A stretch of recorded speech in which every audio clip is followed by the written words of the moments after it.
Hello and welcome to another episode of the Course in Miracles inspired podcast, May the Course be with you, where I, Leon Joel Russell, get to speak to the people that I love about the system that we love.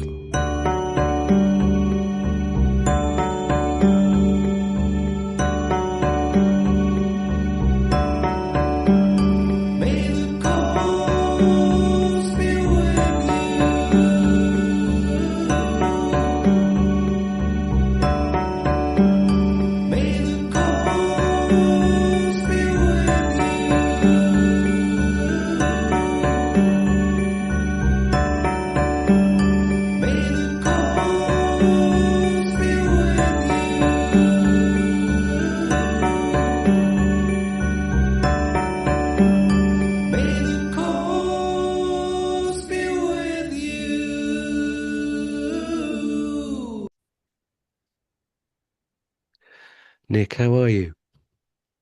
I'm doing well. How about you? Yeah, very good. Yeah, really grateful to join with you. I know we've been chatting with each other for a couple of years, really, sending lovely messages, and here we are. There you go. Musician to musician.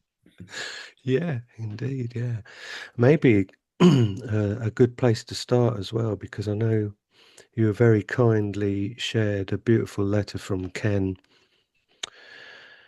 and we talked about the specific message and the generalization of that message, which I think is probably like a really good springboard for our conversation, because we're going to look at that principle.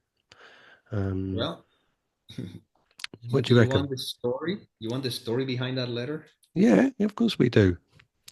Go ahead and read it out loud so people know what the letter says, and then I'll tell you what the story is. You want the whole letter, or do you want Yeah, it's a short letter, right? I mean, it's just you can yeah, read it out real quick. let's have this.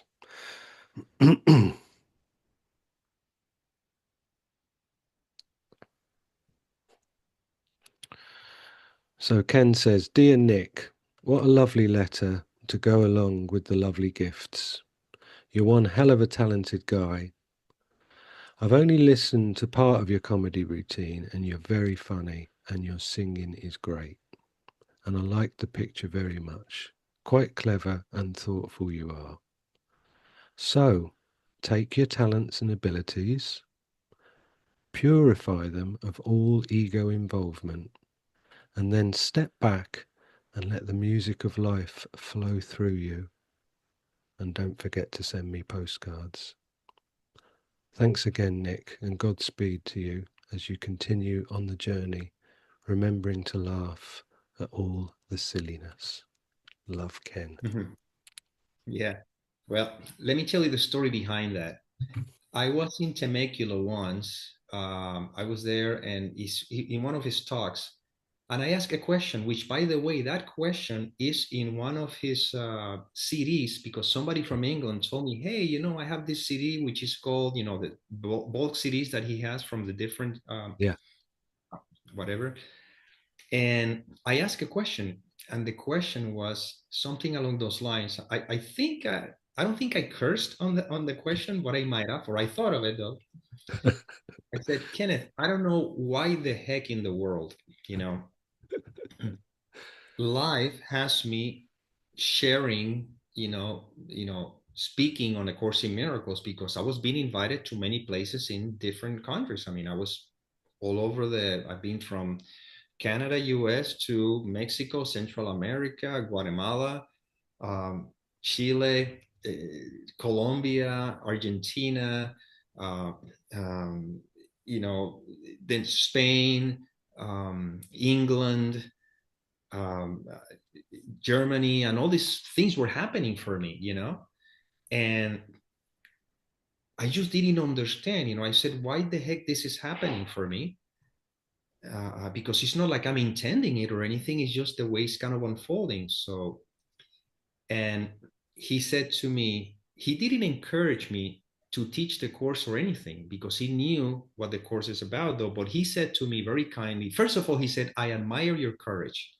That's the first joke he said, because he understand that I probably will find myself into a lot of could be interpretations of the teaching, and they might be even maybe moving a lot of buttons, so to speak, right?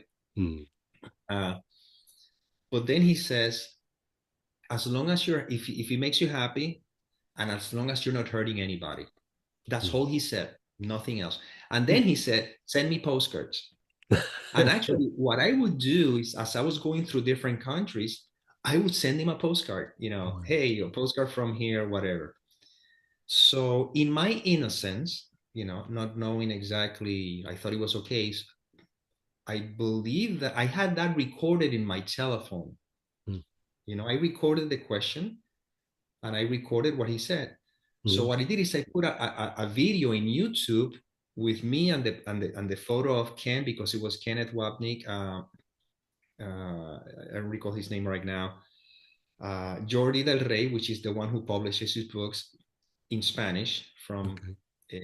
from Barcelona, and me. So I put the pictures and I show that audio on my video channel, right?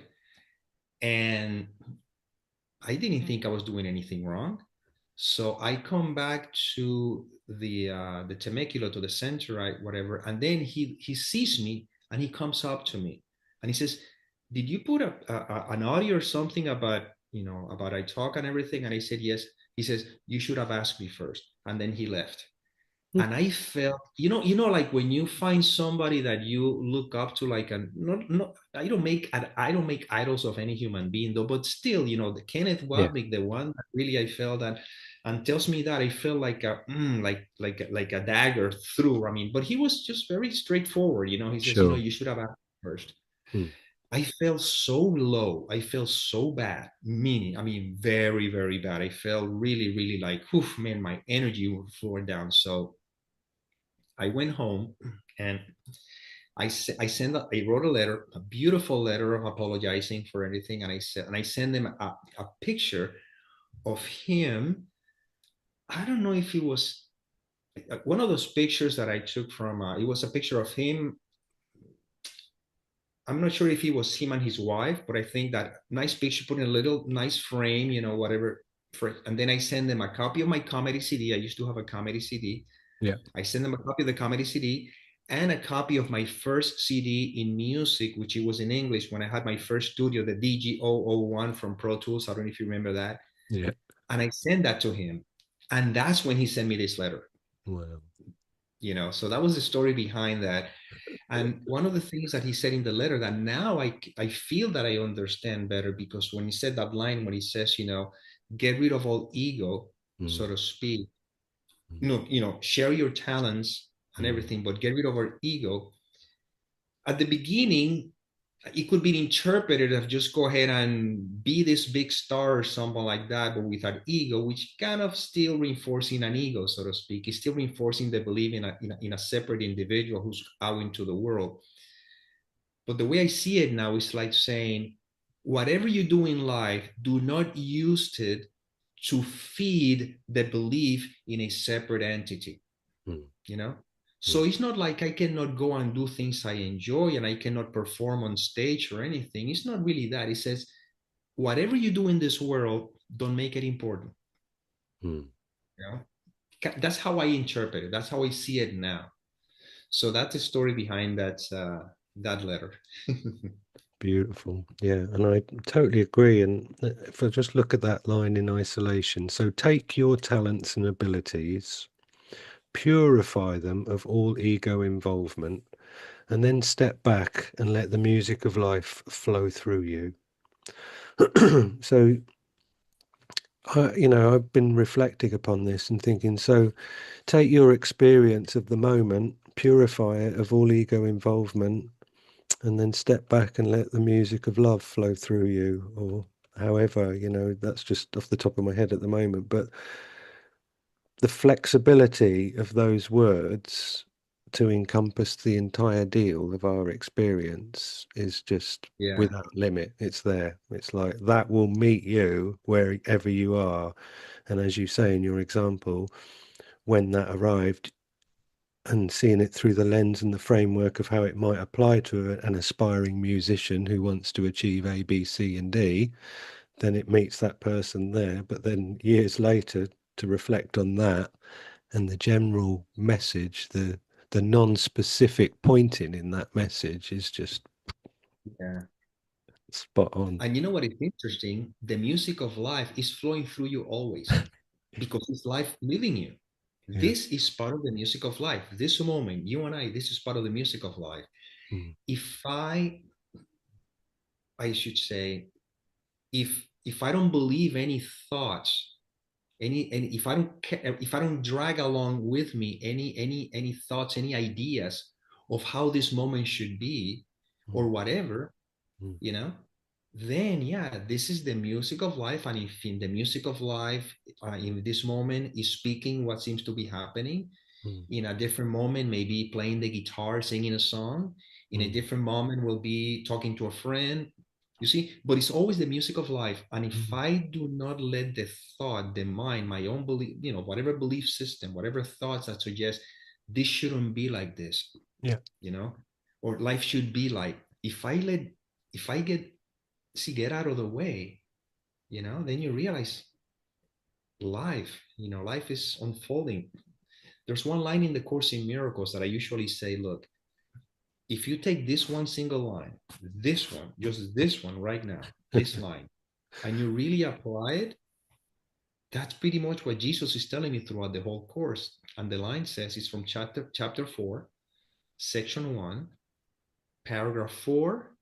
The line is number 7. It says, if you're willing to renounce, to be the guardian of your thought system and offer it to me, I will correct it very gently and lead you back to God. So the way I see it is like he's saying, if I am willing to recognize that I know nothing, meaning if I stop protecting my thought system, Mm, the love that I am, the love that is already taking care of the correction. And very kindly, very gently, that's the beautiful mm, sweetness of that mm. sentence. It's not like all of a sudden you're going to be thrown into, because there's one section in the course that Yeah, talks about it. So you're not that's going to it. be thrown abruptly into oblivion. No, it'll be meeting you, Yeah. depends where you seem to be at. Mm, So very gently, mm, and what I'm noticing is exactly, if I am willing to just get out of the way, mm, like lesson 155, I'll there's a way of living in the world that is not of it, mm, you know if I just get out of the way, what remains is the love that has always been there, the peace that's always been there. That's all I need to do. mm, So it leads me back to where? It leads me back to me. It leads me mm, back to what I am. You see?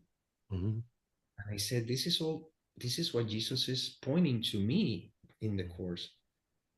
And this is where, if you ask me what my life is like, it's a surrendered life.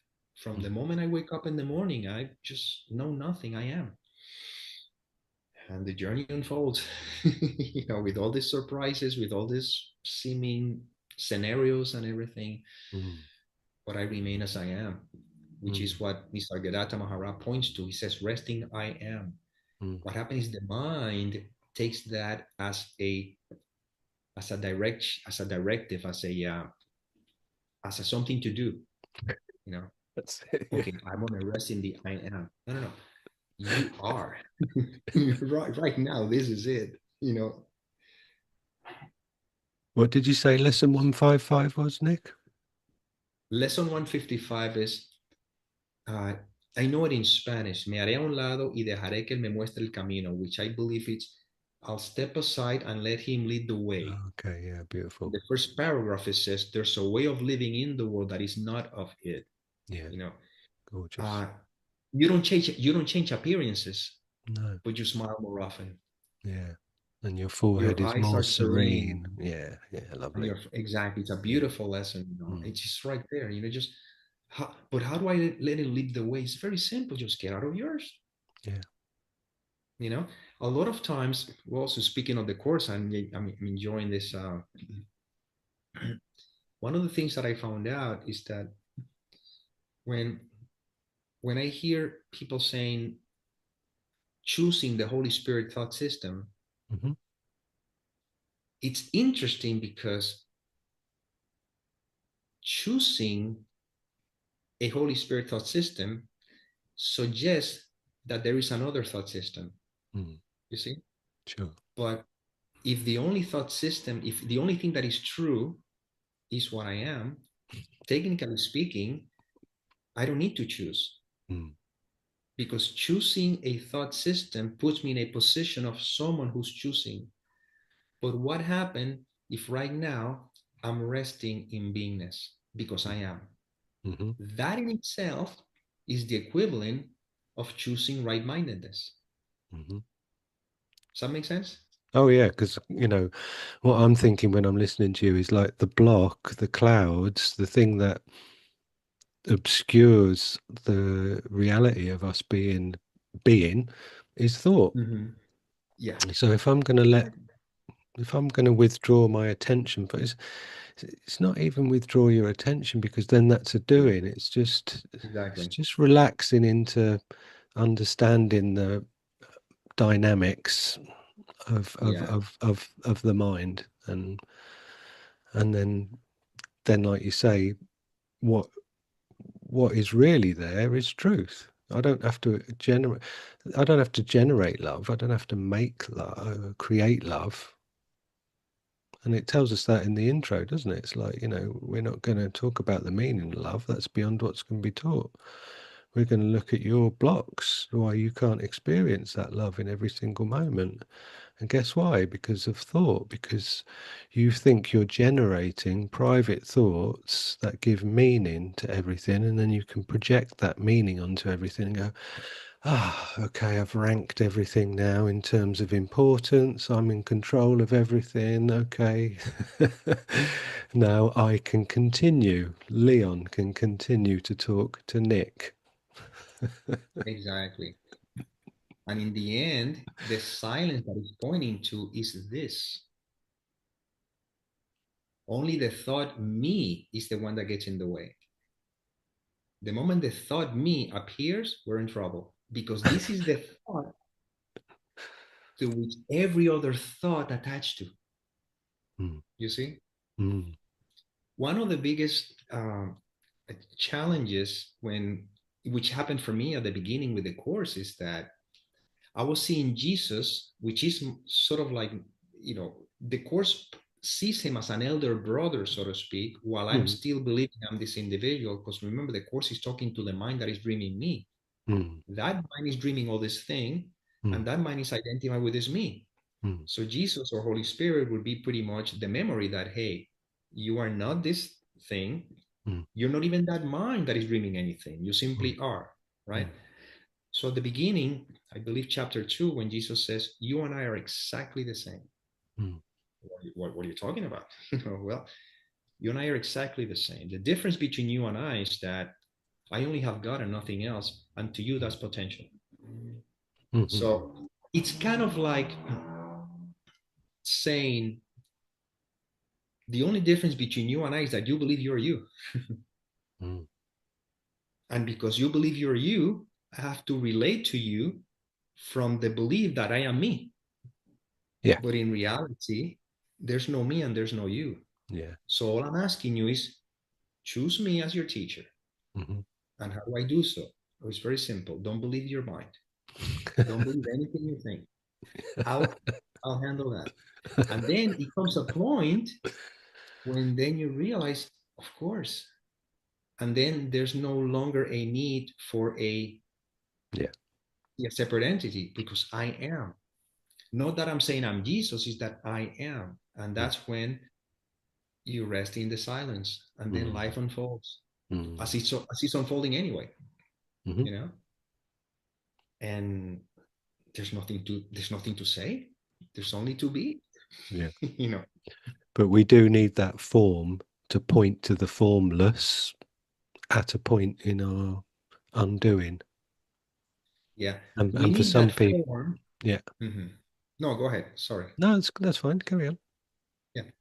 We need the form while we believe we are a form. Yeah. Brilliant. you know. mm, But once you know that you are, then life unfolds. Then life mm, is, mm. you know. And that is when I told you the story before we were talking, and I'll share it again, you know, for the sake Please. of the podcast. Yeah, yeah, yeah, That please. an old story that was told about people who were working in a mine. I think it was a coal mine or something like that, and they found themselves trapped in it, in that mine, and they only had enough supplies, food, I guess, you know, for about a week the most. So one of the coal miners had a watch, and how can we stretch the time, so to speak, psychologically? And what he did is that every time 2 hours would go by, he would tell everybody that 1 hour went by. And that shift their psychological viewpoint of time Mm, to the extent that they were able to be there for 2 weeks, and a couple of days after, they were able to be saved. All of them were saved except the one who had the watch. He died because he couldn't fool himself. Now, when I found myself that life was leading me, because it's just how life unfolds, writing about the Course in Miracles, when I wrote the book, What Happens When You Let God, rewritten, which is the rewritten version, which is the one that's mm, I feel that is completely exactly that's the one. Thanks. So when I was sharing the course, because I was invited to, I mean, people would invite me, so I would show up, and I was getting paid and everything. So mm. I felt that I was the one with the watch, because I knew that it was not about me sharing this with anybody. It's about me remembering who I am. But I was between a rock and a hard place, because I don't know, this is what's happening. So Okay. then the time came when life finally said, okay, now there was a great run. There was a lot of opportunities to forgive, to really, but now we need to really really look into it, because while I was Mm, sharing the principles, I mean, the theory, put it this mm, way, mm, of course I had, you know, full blown what's it called, all the forgiveness opportunities that they were presenting themselves, and I have to live through those.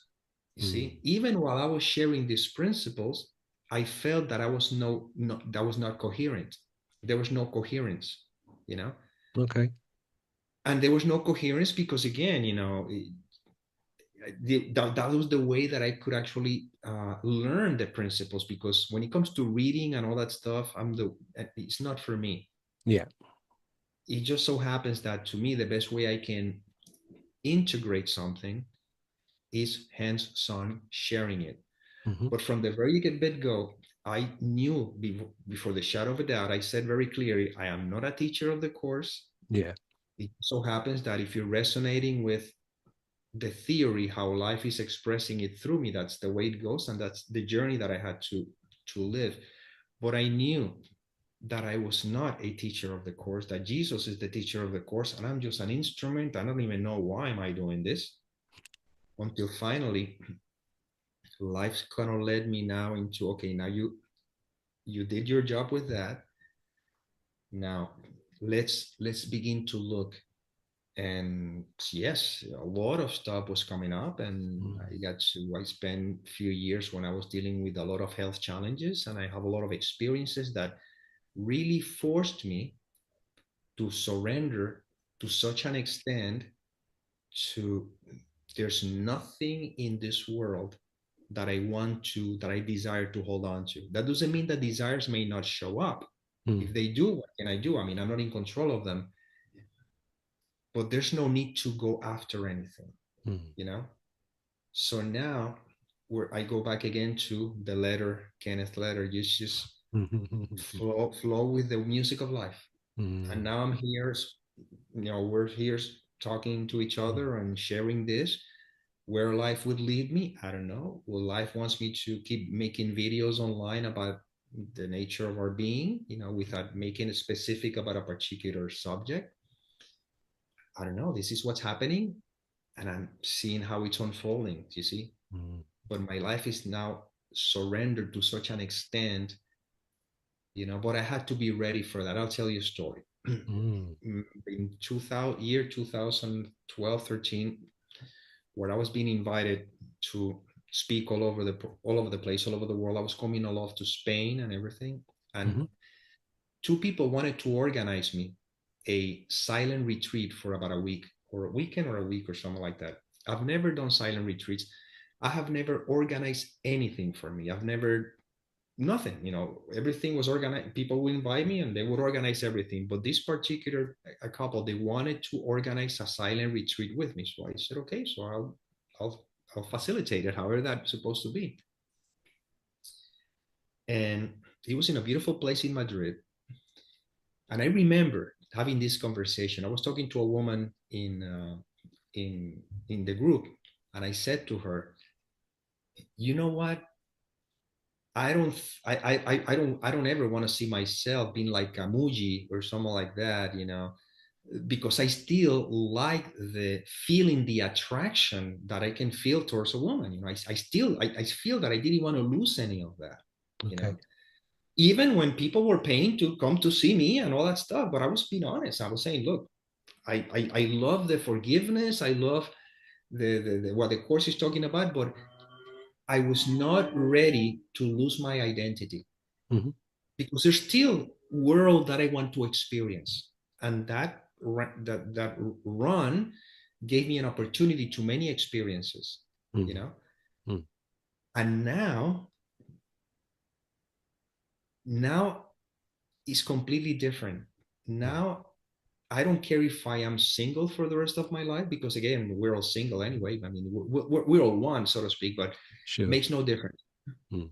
I don't feel a desire or need to pursue anything. I am not close to any experience that life may present me, but I know that whatever experience life present me is just another opportunity to look where are obstacles to the Yeah. truth of what I am. Mm. So now everything have that same purpose. Doesn't mean that if Mm. I find out somebody calls me to play music and I feel the desire to do so, that I will say no. No, I will play Mm-hmm. music, but I know that it's just that. Mm. Life were to present me an opportunity to be in a relationship with someone, and if that happens and there's a let's say there's a resonance, Mm-hmm. not just, I would say just the chemistry, because all that chemistry now is so now we can see through that. I can see what's right through it. I wrote a book, it's called What Love Maybe Is Not, which is a great book. I love that, the way that came through, because I Right. see now through all of that. Yeah. Chemistry and all that stuff is just, if it's there, that implies, okay, there's a good forgiveness thing going on. Does that mean that is someone life present me someone that I would not uh, open myself to it? Again, depends now, because now I know that if it's someone that she could be cute, she could be beautiful, I could be chemistry, but you know where you're heading to right now. If we cannot meet, if I cannot meet someone in the space of knowing, what is life, what is the journey, what is life really about? Mm. Yeah, it could be a little, some pleasurable moments going to last a little bit, Mm. but then what?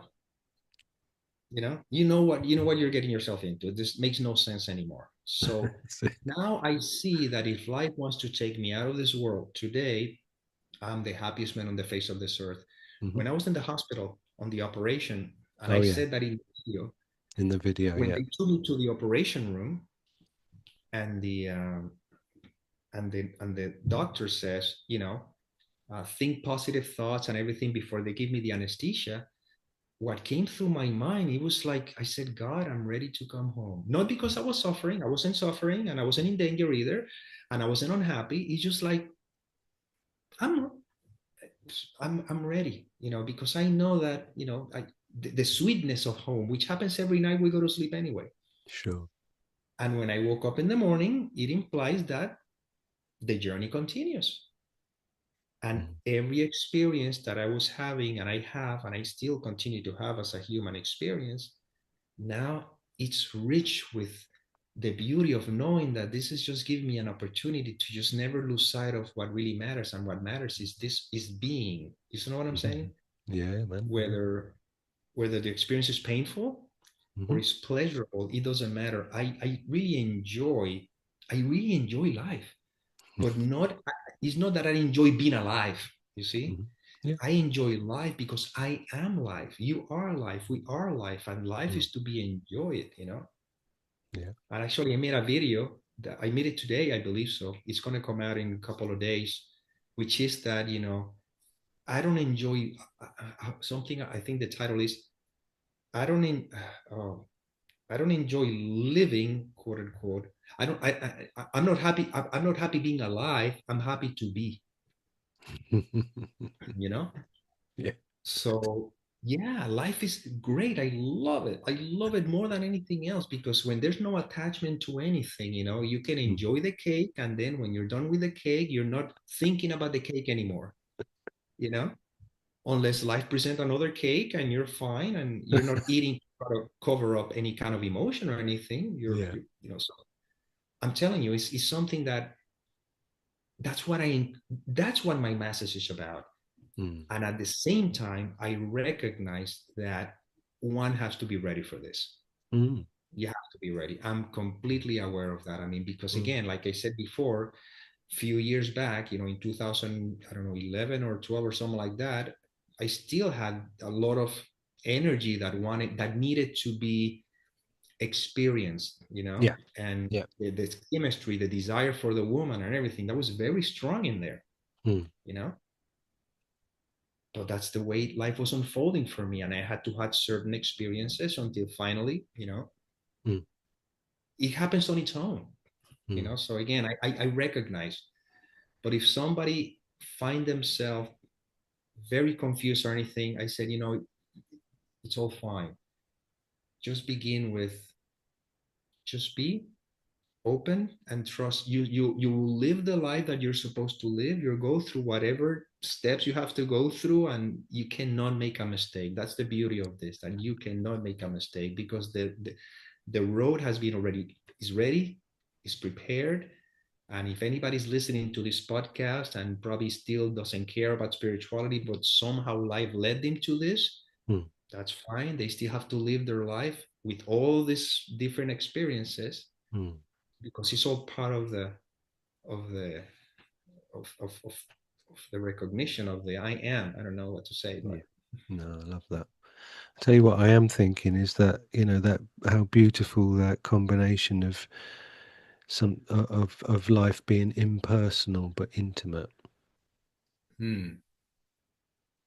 and yeah, what could be seen as two, completely different ends of the scale, impersonal from the perspective of the individual self, as that would look upon it. It's going to go impersonal. What, where am I fitting in this? And it's like, well, take that, reframe it in this other context, impersonal but yet intimate, just like so close and familiar and delicate, and you want to like handle it with the utmost reverence and devotion, but there's no yeah, judgment to create ranking to everything. There's no judgment. It's like, and if we invest our belief system into an experience, if we invest in that belief that we can apply meaning, I think a lot of people can understand when you might say that a projected meaning lowers the value of something. When someone say, "Oh, what a terrible day," and other people go, "Oh, don't project meaning onto the day. It's not a terrible day." But then to also understand that, oh, what a beautiful day, is still the same principle of like projecting a meaning from the individual that's supposed to be a better meaning because you're saying the word beautiful, but you're still engaging in this process of where you can evaluate what is, isolate it, take a snapshot of that tiny little segment of oneness, identify it as having a meaning, and then step back and go, ah, what a beautiful day. yes. It's very interesting. You know, something came through me as a way of attempting to explain in hopefully words that may be uh, digestible. And this is what came through. I'll share it with you. See if this way of seeing it or this Mm. could help.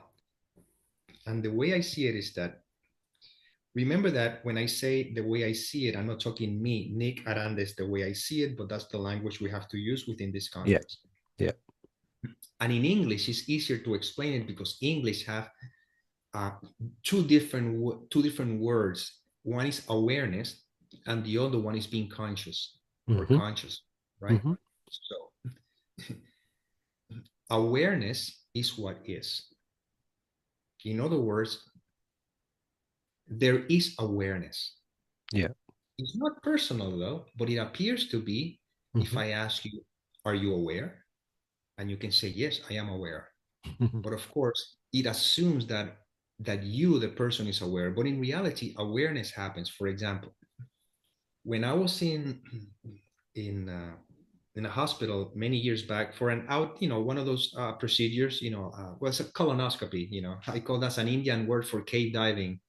So, so anyhow, they asked me if I wanted to do with anesthesia or without it. I said no, with anesthesia. Okay. Mm-hmm. So when I was coming out of the anesthesia, there was awareness, but I was not aware. It was not personal awareness. All that there was is just pure awareness. Mm. But the mind has not engaged yet with the me. So the awareness was there, Yeah. awareness of the room, awareness of the sensations, Mm. awareness. Even my friend, she was holding my hand, and I Mm-hmm. just know that awareness, not even I was knowing anything, awareness, just pure awareness, you see, Yeah. Yeah. impersonal awareness. Mm. When the mind began to engage, then the awareness became my awareness because now there's sense of a me. Before, not even a me. It's just pure awareness, like a little baby, blah blah. That's all there is to it. Yeah. And then I began to become aware, but yet the mind has not engaged enough so that I can actually begin to label what I was being aware of. You see, it's like a Okay. little. First Yeah. of all, there's pure awareness. Mm. Then there's a sense of I am aware, but who am I? Where am I? What is it? And then it goes, oh, this is my friend. Oh, I am in the hospital bed. You Mm. see how we cannot Sure. engage? Yeah. Well, life in the purest, rawest form is just awareness. When you wake up in the morning, at the beginning, Yeah. seeing happens, but you don't see it as if you're seeing. It's just the Yeah. fact that seeing appears, Yeah. hearing appears, but it just happened in a few seconds.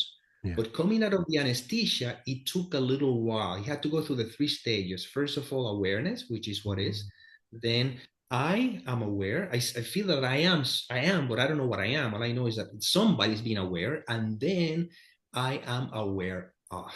You Oh. see? Yeah. Yeah. So this is what happens. Right now, we are awareness. Mm-hmm. We are not the one who are seeing anything. We're not choosing to hear anything. Hearing happens, seeing happens in Mm. spite of me, but there's just awareness, right? Mm. Okay, here's where it comes interesting. In awareness, right, thoughts appear, you see, Mm-hmm. and you can be aware of the thoughts. Without awareness, first of all, thoughts could not appear because they have to appear in something. Yeah. And without awareness, you could not even say anything. Just so first is the capacity of the awareness, and thoughts appears in awareness. Mm. Feelings and sensations also appear in awareness. Mm-hmm. All the scenarios, everything appears in awareness. So the question that I would ask is awareness affected in any way, shape, or form by any thought that appears? Exactly, no. Is awareness can be affected in any way, shape, or form by any sensation that may appear in it? No. No. Can awareness be affected by any scenario that may appear in it? Exactly. Just like when you're in bed sleeping and you're dreaming, the mind that is dreaming the dream cannot be affected at all by anything that can be happening in the dream. Mm. But if the mind believes that she, or well, she, I guess that will be the right context to use it, right? If the mind believes that she is the character in the dream, then it feels as if the dream can affect her, but the dream can never affect her. The dream can only seem to affect the character in the dream, right? Yeah. So, right now, all that there is awareness, right? Mm. Mm. But in awareness appears a thought, and that thought is me. Mm. You see? Yeah. So, the moment that awareness identifies with the thought me, now awareness overlooks that it's awareness and Mm. it believes that it's me, meaning the thought me individual, which is just a thought in awareness. And because of that thought, every other thought, feeling, sensations is attached to that thought, not to awareness, to that thought. So non-duality is pointing to awareness. And Mm. that's why we cannot talk about this, because talking about this, it has to be from the thought in awareness, Yeah. not from awareness. You see, Mm. that's why I always say we can talk all we want about the taste of honey or the Mhm. taste of sugarcane. Okay. Mhm. You can talk about I can tell you the research about it. We can talk about it. But words will never give you the experience. However, I can use words to point. How do we do so? I said, you know what? Walk 2 blocks. There's a field, it's a sugarcane field. Mm. Go in there, take a piece of sugarcane, break it apart, Mm. chew on it. That's as far as I can go with words. Mm. And that experience is the answer. Yeah, amazing. So when we're talking about non duality, we're pointing to, I said, I cannot tell you what you are.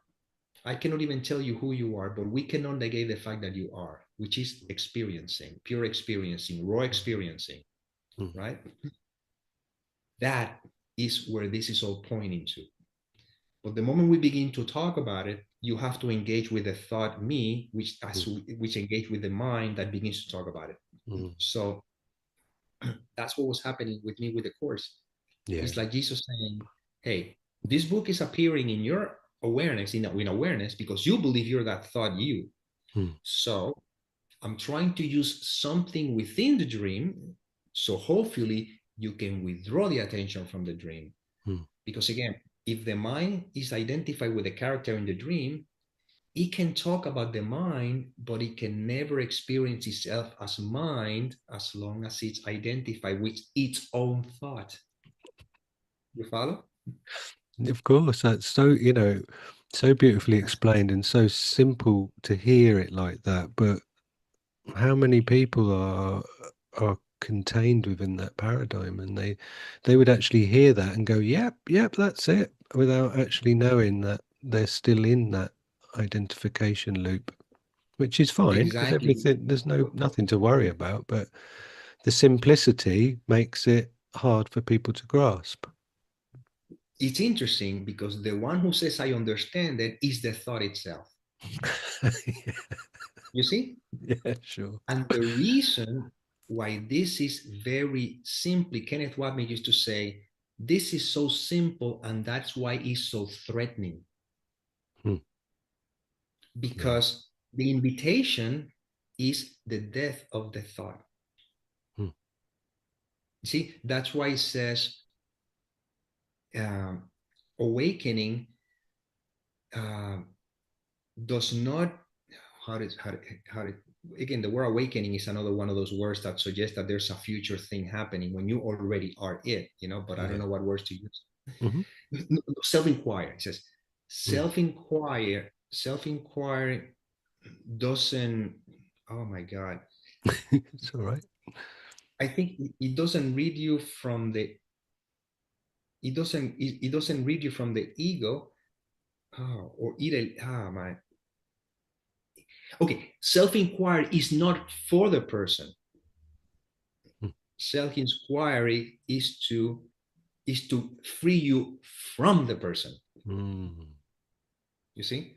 Mm. So in a sense, what he's pointing is that this conversation is not for us, it's not for you, it's not for people. Mm. This conversation points in a direction that removes the belief in the seeming person, but then what is left then? Mm. You know, Mm. that's why before enlightenment, shop would carry water. Mm. After enlightenment, shop would carry water. In a way, the way I see it is that before enlightenment, I'm thinking I'm this person interacting with the world. Mm-hmm. After enlightenment, I'm still acting as if I am the person interacting with the world, while at the same time, I know that I am. Sure. You Be still in. interact with the Yeah. same, but the details of the movie are no longer. Yeah. You can see that you can see right through the veil, so to speak. You Mm. play the part, but you know you're not the part. Mm-hmm. Be in Within the this world, world.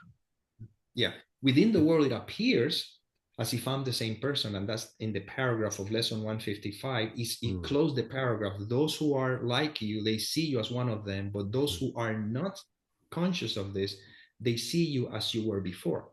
Mm-hmm. You know, Mm-hmm. but there's a this is a shift Mm. that is happening right now. Is right now? Mm. Can you say you're not? You see. Yeah. So, So this is it. That's why he says, "This is it. yeah. What is there? Just looking.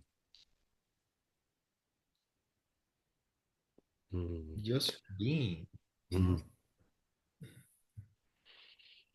Yeah, and I'm thinking of the be in this world but not of this world pointing that we get from the Christian language as well. And that, like you said, with the before enlightenment, chop wood. So we could expand on that. Before enlightenment, Leon chops wood and carries water. After enlightenment, I am watches Leon chop wood and carry water. Exactly. Uh, before enlightenment, Leon makes tea for his wife. After enlightenment, Leon makes tea for his wife, but now he knows that there's no such thing as a Leon making tea for his wife. It's just a happening. From your wife's perspective, Leon is making me tea. But from your perspective, you know the truth behind the veil while you still play the same role. Mm-hmm. And something else happens that is very interesting. When I know that I am, and not, there's no identification with the character me, because if I am the character in the character in the dream does not have the power to make choices. Mm. So that in itself allows for you to realize that I'm not the one choosing anything here. Mm. You see, we think Mm. that we have the freedom of choosing because we believe when the mind says, I chose that. But reality, I didn't choose that. The thought appeared first. The mind is the one that went after and says, I want to take ownership of that. Mm. You see? I do, yeah. And I think that's why I said to you earlier before we recorded that the Byron Katie quote that you've used Yeah. before really struck home with me, where I think you were saying that she just looks to see which one of her hands is choosing which mug from the cupboard or something. Yeah. When, Exactly. Do I know what is the next thought I'm going to have? I have mm, no clue. mm, But the moment I do, I say, I thought of that. But now you see that that's not the case. That's just how it mm, happens. mm, And that in itself, it helped me a lot to be able to be to kind of get rid of all this guilt of, oh my god, these thoughts that are coming through. I realized, no, they're just thoughts that are coming through. That's fine. I have no control over them, but I can mm, now sort of be the witness of it. mm-hmm, And believe it or not, that recognition also helped me see that nobody makes decisions, so nobody's doing anything against on their will, so nobody has done anything to you. They've done right, exactly what they were supposed to do. yeah, Cannot do any better.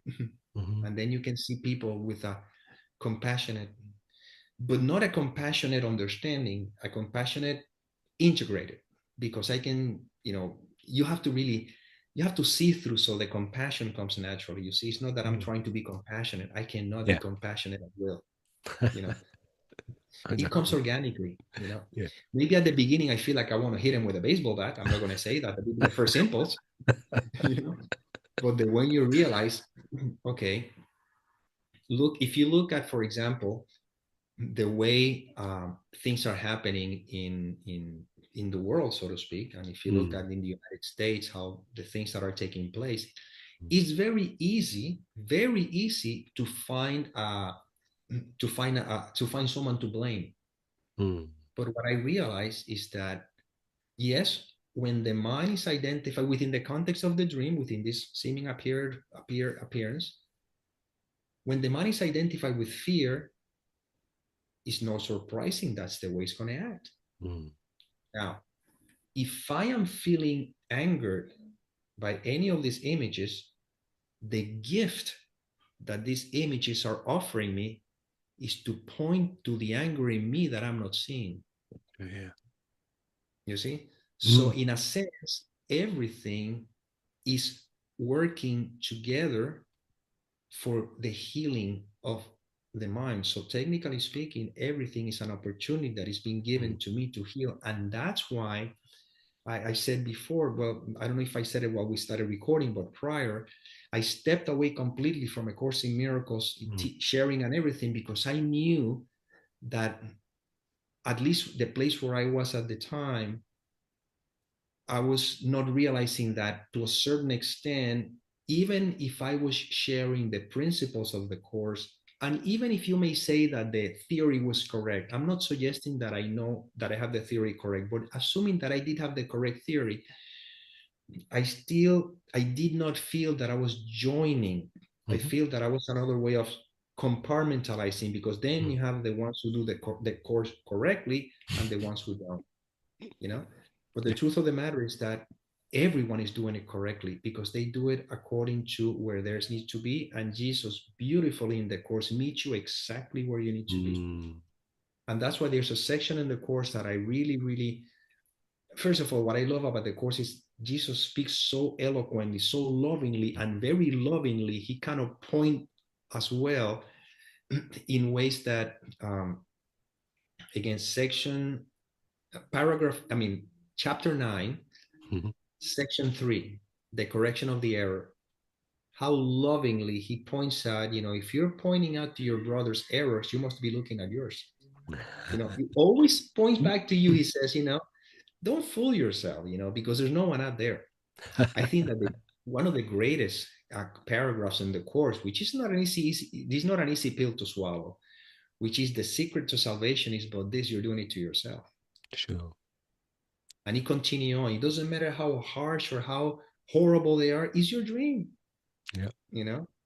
But when I feel separate, and I truly believe that I am this separate entity, it's very difficult, because if you look at the experience seemingly around me, which is again part of the projection, it's very convincing. And the feelings and the sensation, all this is very convincing. And it's very Mm. easy to fall into the trap of feeling like a victim and feeling it's all there. And Mm.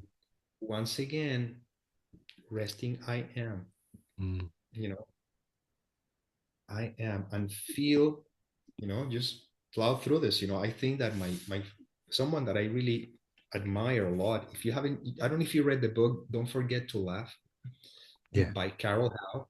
Yeah. I love Carol. To me, Bill Thetford is the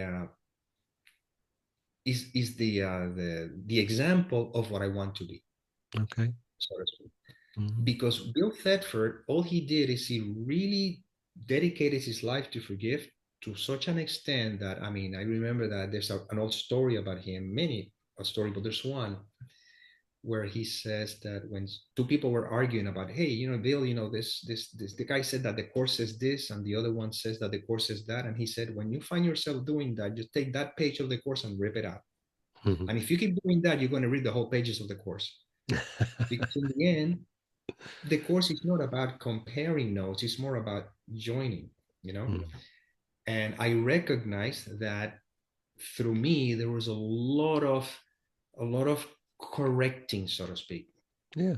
And when I wrote What Happens When You Let God, I was in a very good space, but I was still had the idea that the course was speaking to me as an Hmm. individual.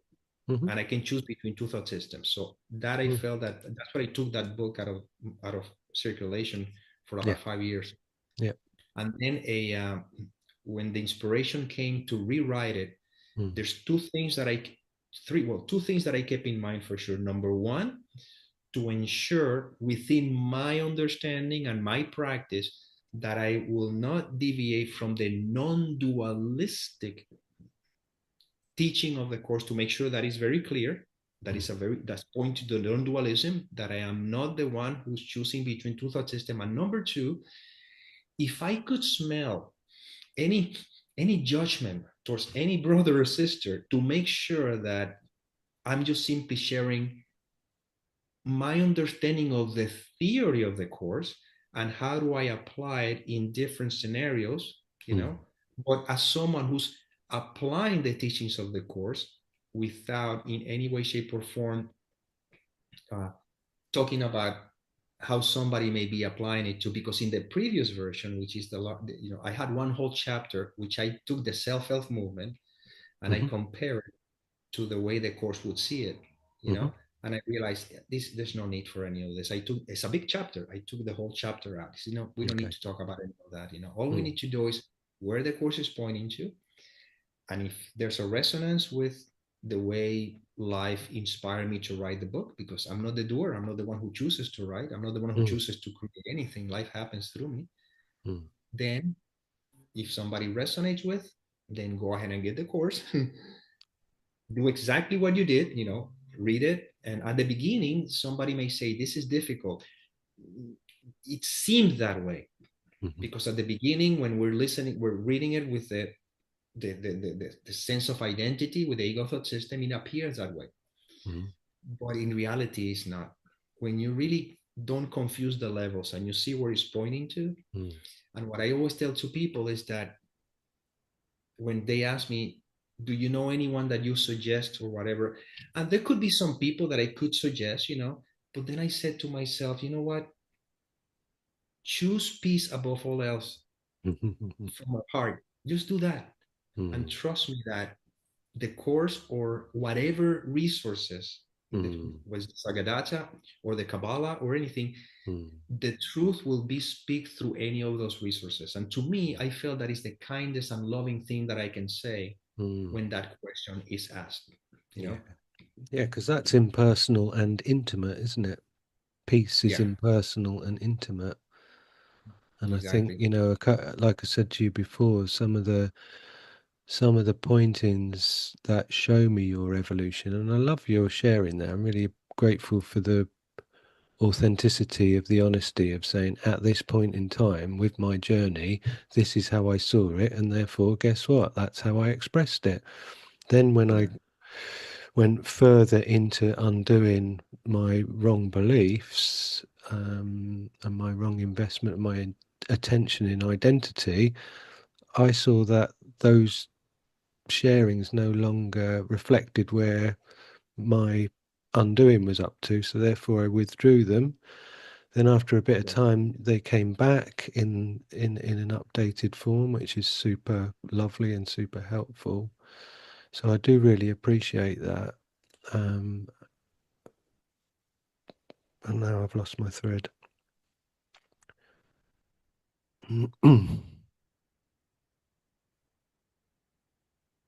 No, I don't know where I was going.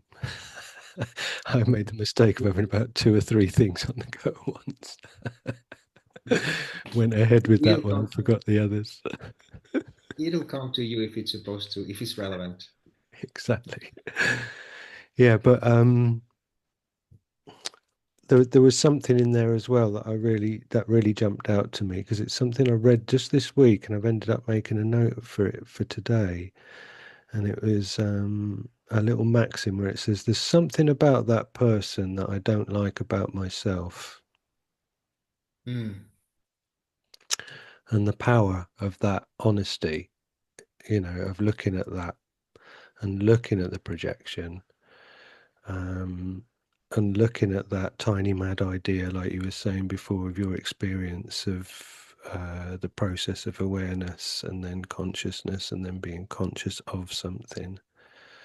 If we're trying to slow down this mechanism of the observation, the experience, identification of thought, to the slowest sort of gear so we can actually see what's happening. And it's interesting because I don't use guilt much in my own vocabulary. I understand the context of it when it gets used, but I tend to lean towards saying like uneasiness, just, a Yeah, tiny yeah. mad idea entered the mind, this a sense of like being conscious entered into awareness, and it felt uneasy, and it's like, this isn't right, what is this? And then the next thing would be like, right, I don't want this feeling, so therefore, Nick, you're looking at me in a weird way. I felt all right a minute ago, and now I can see that you're looking at me in a weird way, and now I don't feel all right. And it's like happens quicker than that. So if you don't slow down and actually take note of what's going on, you're just stuck in that loop of projection all the time. And it wants you to be that mind wants you to be stuck in that because it's perpetuated by that unconscious movement of like, I am not responsible. The secret to salvation is I'm not doing this to myself. I would feel free if Nick didn't look weirdly at me because a minute ago I felt fantastic because I didn't feel uneasy that I was conscious of something because I'd forgotten that there's a counterpoint to being conscious, which is the awareness of just being without taking ownership of anything. But that lovely that lovely reality is can't be explained at the moment for me better than impersonal but intimate. I just finding that really, really striking at the moment. So yeah, to read that this week, there's something about that person that I don't like about myself, and how much that made me laugh because it exposes that entire charade that mind is trying to perpetuate by leaving it in the shadows. Yeah, and actually, there's something very interesting as I hear you speaking. There's something Hmm. very interesting here. Let's say I find myself reacting to someone, right? I don't like the person is looking at me and everything. Hmm. The mind, what it does, it says, "Oh, that's a thought." If you don't identify with the thought, or if you change the thought, you see, Mm, but that's still the mind trying to somehow stay alive, trying to mm, become your savior. mm, But if you go beyond that and says, "Oh, wait a minute, okay, there is a thought, but who is that thought for? I mean, where is it appearing in?" You see, and that's how we go back to awareness. Because in order for any thought, which actually the thought doesn't have any power over, is the interpretation of the thought, which is yeah. another thought. You see that, you see how funny thing it is. First of all, there's a thought, means nothing. Then there's another thought hiding behind, which interpret that thought. And then I say I'm reacting to the interpretation, Mm. but actually I'm reacting to the interpretation because the thought me is the one underneath that have not been seen. Mm, But if I rest in awareness, because I am awareness, mm, and there's no identification with the thought me, mm. now the other thought doesn't have where to go to. Gotcha. Yeah, And brilliant. that's why I often say talking about this is still that thought underneath that is trying to survive. Mm, But in the end, when you sit with this, mm, then there's no need to talk because mm, now everything is seen through. mm, And now life unfolds. mm, And if life presents you a scenario mm, in which someone is very is ready for this kind of information, Mm-hmm. then you sort of become the channel through which you're talking to yourself. Obviously, there's only one, but within the context of this seeming appearance, through which the information seems to come through, that seems to be helping that other person, Mm-hmm. but there's no intentionality behind it. It's not like you're going to try to go to the world to try to share with anybody because you're the one with the watch then.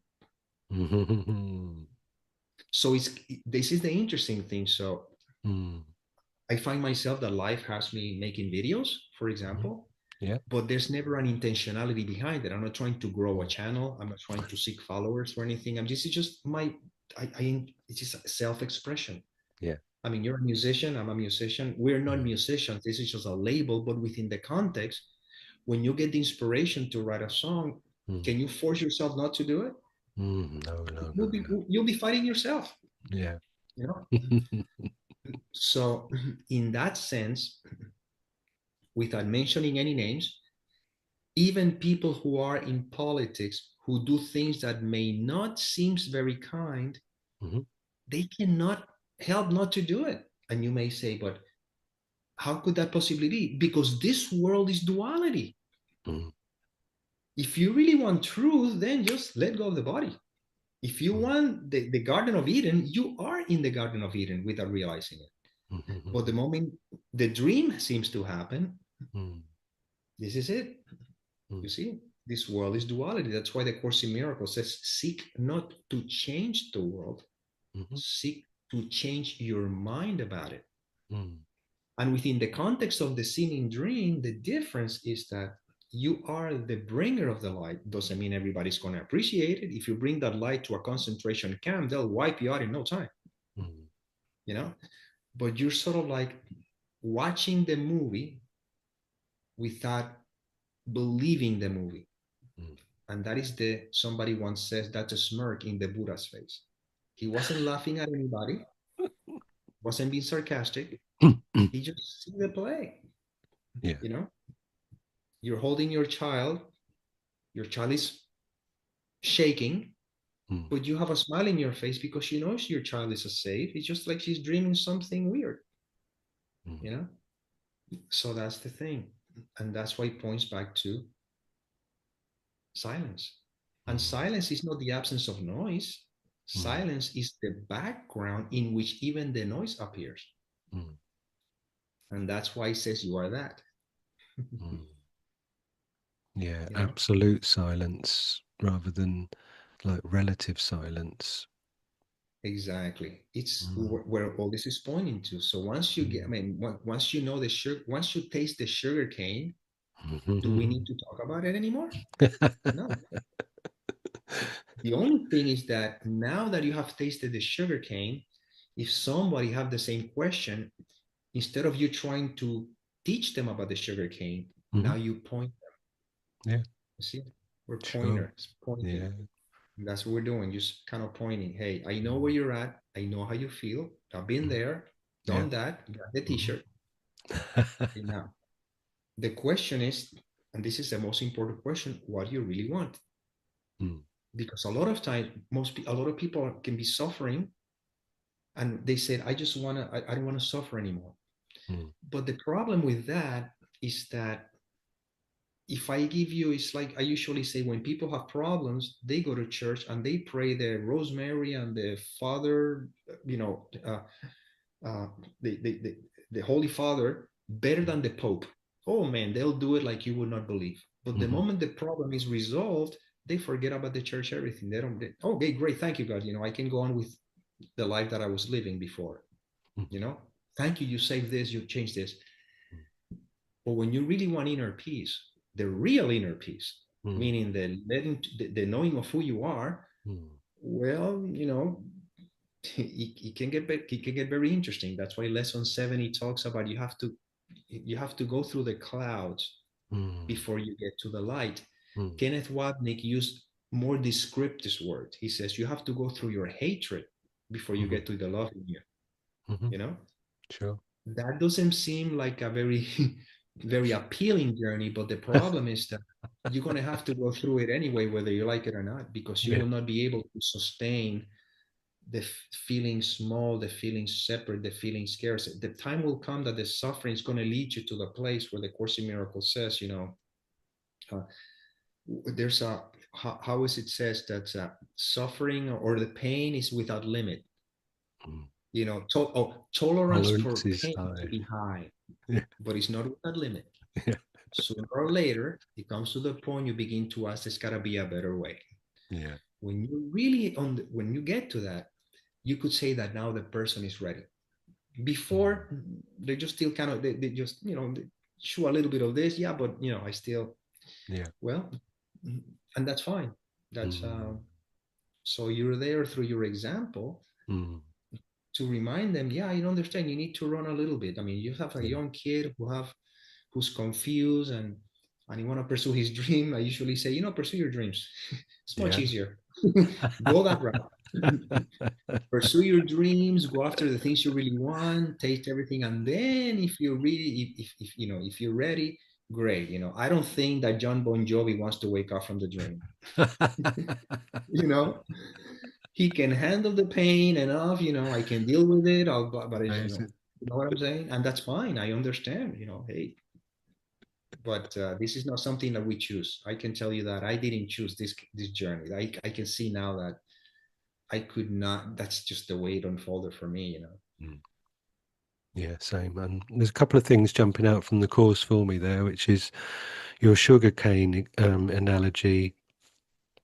When it says in the course, never believe that you can relate to your brother with anything external.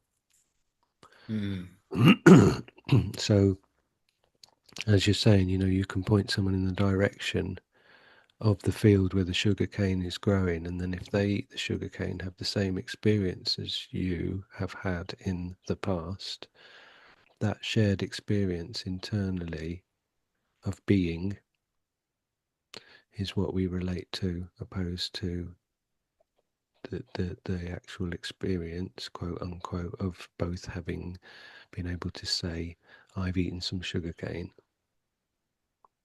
It's not that. It's it's what's internal. And also from the course, um, in order to speak to those who suffer, you must first learn their language. Salvation is mm, not theoretical. yeah.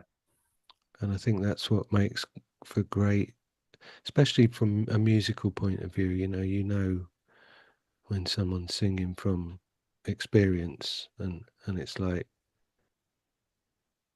that frequency that expression has that attracts Hmm. you because you know the truth of it, because it's not theoretical. I'm not singing a song to you. You're not heartbroken at the moment because you've split up with your girlfriend, and you're listening to me singing a song about being heartbroken, but I've never been heartbroken.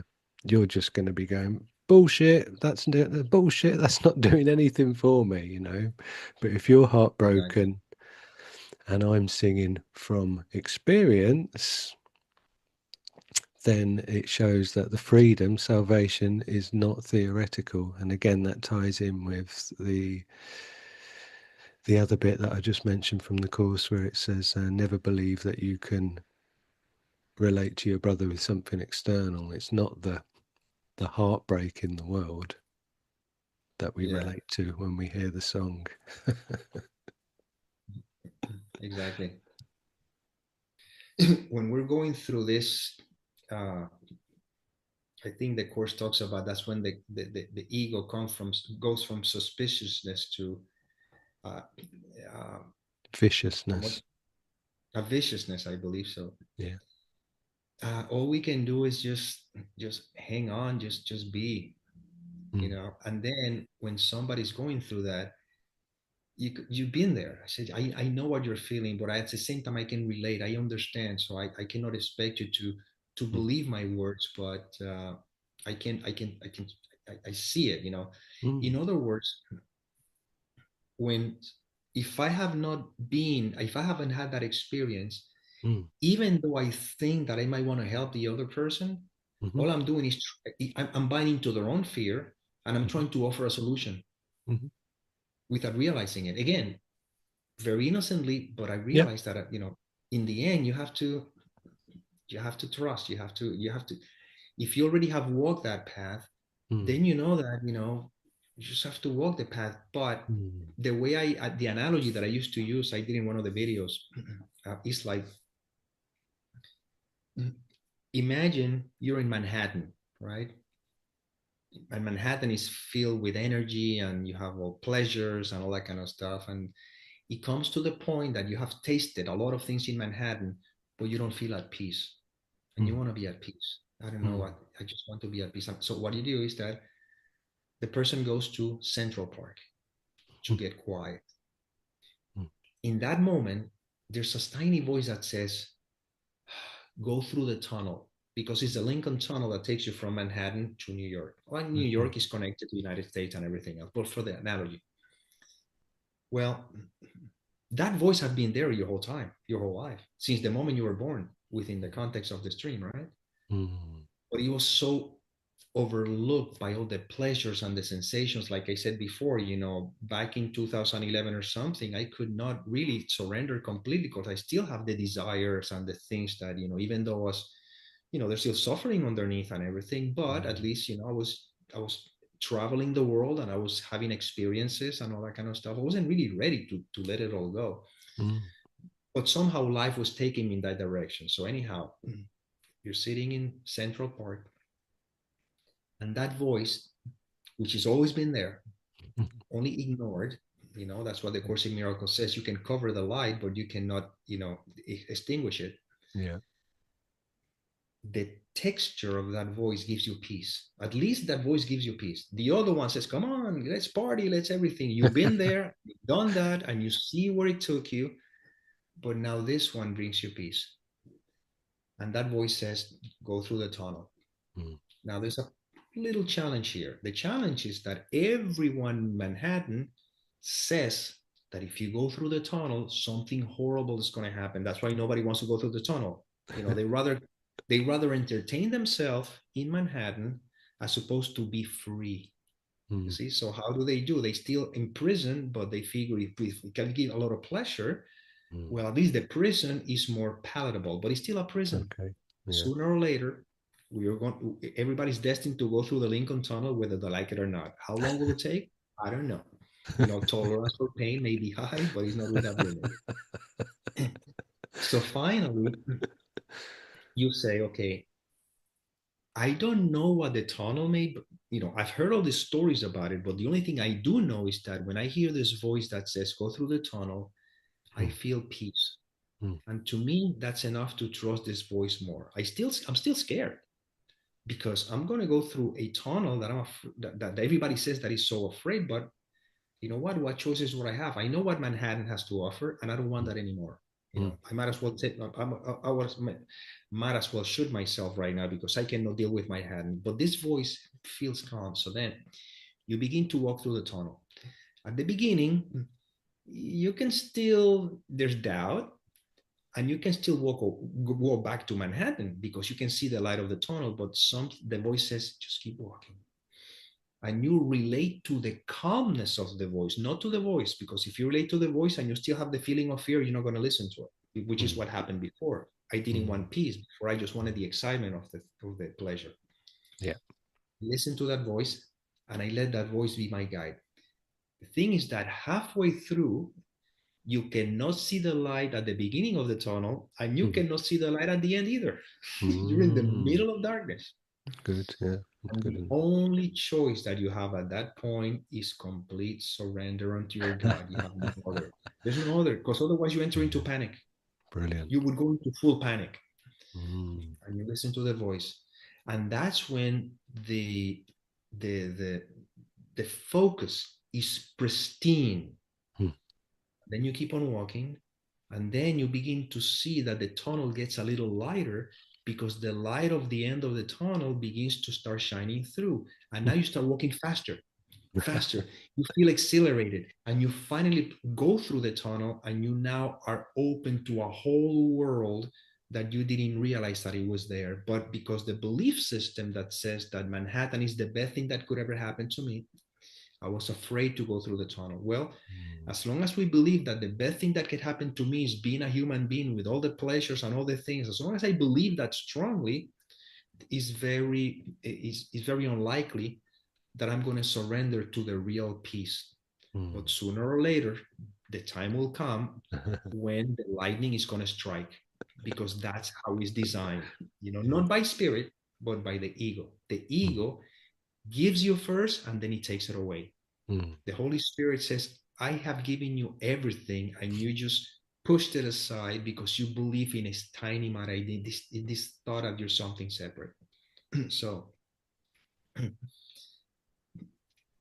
as we begin to taste this inner peace, because now all of the other noise began to kind of lose their weight, mm, the desire that I would have for that woman or a women when I in the 2011, now I can see it very differently. I can see them, okay, there's a beautiful, there's a lot of different, there's a lot of colors and shapes and everything, but you're not going to take away from where I really now is important to me. So when mm, somebody really now, when that is the most important thing, then they're more likely to. So mm, going back to what I was talking about, so when you have been there, done that, got the mm, t-shirt, and you realize that now you're in a much better position to be the mm, one that can tell them, hey, you can trust me. mm, You trust me because you see that mm, I'm not reacting the way you do, mm, you see. But if I had not done that before, mm, in that same reactive mode, how can I help you? Okay, relax. It's gonna be fine. Trust me. mm, No, do this. Do this. You see what I'm mm. saying? Of course. But when you already know, you know, you simply relax and watch. I said, I know how Mm, you feel. mm, Let me know when you're ready and we can talk. And if you're mm. open, and then you see, but you're speaking Sure. from Mm, your experience, mm. you know. And this is That's kind of like we're just remembering the fact that I mm. am. And if I can reflect back to you what you've just explained as well. First of all, thank you. That's a really beautiful way of expressing that process. And I actually felt a little bit sort of jiggly when you said you start speeding up as you're going through the tunnel. Once you start, I actually felt myself jiggling a little bit in the chair, like, oh, I'm speeding up.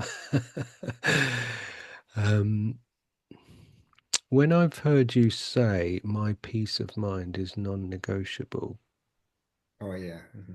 there's no question in my mind that I don't believe you. And Mm-hmm. sorry to use the word think, everyone, but I'm going to have to. Um, I think that's a great reflection back at you that what you've just explained,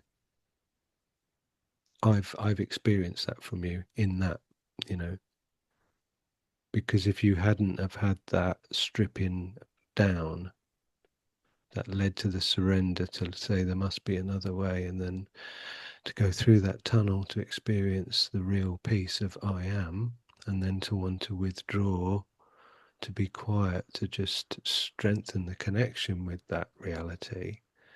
Then, when you said, my peace of mind is non negotiable, it wouldn't have been so like completely full of that truth that I feel when you say it. Yeah. You have to, again, I can't, I don't know, I don't have words to explain it, but Mm, that's just the way it is.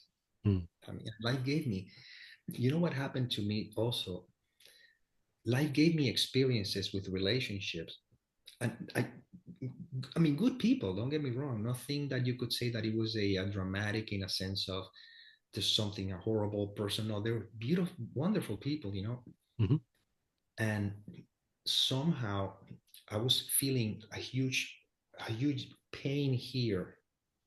I mean, like a tightness okay. that I couldn't understand. And I said, "What's wrong? What's going on here?"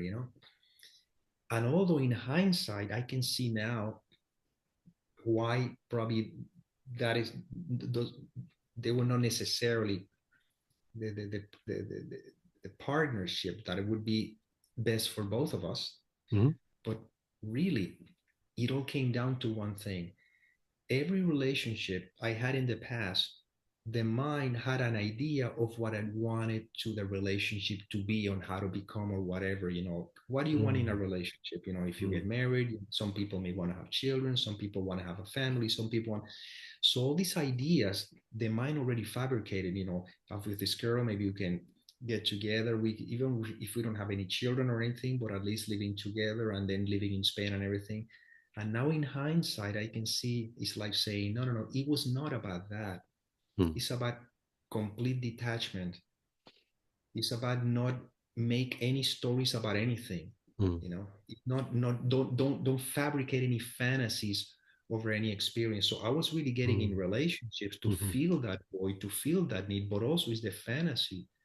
Now, if you ask me if I have any future or any plans or any fantasy, zero, none. Life unfolds as it will. Life unfolds as it will. And if something is supposed to happen, so be it. If something is not supposed to happen, so be it. But I'm not hanging on to anything, not mm, even my body. This body's been already given to the creator. mm. And during the time that I was experiencing those health issues, that to this day we don't know what they were about, No. is what Mm, it's just what I had to go through. yeah. But for me, that's what I said earlier. I don't know, maybe in the conversation you and I had, or maybe already in the recording, that I Mm, said, I go to bed at night. I'm not expecting to wake up tomorrow. mm, Not that I have any health issues, but the truth is, I don't know. When I go to bed mm, at night, every night, I'm home. When I mm, wake up in the morning, you know, the curtain goes up, the mm, play begins, mm. and whatever happened will happen. I tell you this. I have a, I have a, well, not me, but these have come very strongly. uh, in When I was about 2 years ago, when they found out cancerous cells in my prostate, which they Oh, removed yeah. the prostate. I'm fine. Everything is okay, and nothing dramatic. They found, in the early stages. Technically speaking, many men live Yeah. their whole life with, Yeah. so it's not a big deal. But anyhow, that was one of the blessings that life presented me, the opportunity to have medical attention here in Spain, and they took care of all that stuff. They didn't cost me anything, So again, everything, like I said, everything has a whatever. But when I was going through all this experience, when they gave me the diagnosis, before, they telling me what they were going to do, whatever, images of me being in America's Got Talent kept coming very strongly, you know, and also even me images of being, I don't, British Got Talent, whatever. To Oh, make a yeah. long story short, jokes kept coming up, ideas writing down. I, technically speaking, I have already 7 shows with the song and the jokes and everything for me to be on that show. Mm, Now, will that ever happen? I don't care. I don't know. And it makes no difference to me. But it was funny how these ideas come through. right. Could it happen that maybe it does happen for whatever the reason? Maybe, I don't know. It doesn't Mm, matter. So, what I mean by that is that as I see how fantasies can come through, mm, they can be seen. You see? So, going back to relationships, mm, if life present me that experience, I just see where it goes. But prior, you see, mm, I thought that I kind of knew what I wanted. mm. And it was very painful for me because I would go to a psychologist, back then, Yeah. many years Mm, back, and whatever, thinking that there's something wrong with me and trying to figure it out. And some people may say to go to your past and all that stuff. Now, mm, life is so simple. mm, This is it. mm. This is it. You know, and I if do I know. stop, you know, Mm, And if I stop protecting my thought system, I don't know. Life mm, decides what you want to do. Life decides why created the fantasies of that. Life decides what I made, recorded the CDs. Life decide what I translate some of the songs in English. So if I happen to be on the show, I don't know. It was fun. It's a great experience. I mm. did. I saw how it's happening through me, but now it's again. And after all the books I've read, I mean the books that I've written and the songs, I have 3 songs still that I need to mix, and I haven't really mixed them yet, but they're there ready to mix. um, If life wants me to do anything with it, that's fine, you know. mm, But if doesn't, tonight I can go to bed, not ever wake up, and I'm telling you, I'm just as happy as you can possibly imagine. I don't have any goals. I don't have any mm, future expectations. There's nothing that I really want from this world. mm, And like I said before, but I'm open to whatever life mm, may have to offer. And mm, the seeming good things and the seeming not good things, they're all welcomes as well. If you mm. ask me if I prefer to feel good as opposed to feel bad, who wouldn't? It's common sense. If you have a headache, your preference is not to have it. But if I have it, grateful for whatever comes, because what I am, what we are, is Mm. love. Yeah, That's the substratum. sure. And love is unconditional. Love Mhm. does not push anything away. You Mm, see, love is all encompassing. mm, That's exactly what it matters most to me. And to mm, me, that's what I felt that this is where life is taking me. mm, When you call me, when you contacted me a couple of years ago, mm, that's exactly what I was pointing to. You know, says, you know, I mm, need to, you know, I need to feel that if I'm sharing anything mm, that comes from that space, that this is all. And again, I don't have any problem sharing about this, but mm. if it's something that somehow may lead to any idea of division or separation or something, Yeah. I'm not ready yet, you know. So now I just let's watch this play Mm. unfold. So if I'm in America Got Talent, you'll remember this conversation. If I don't, it doesn't matter. Who cares? I You know. gotcha.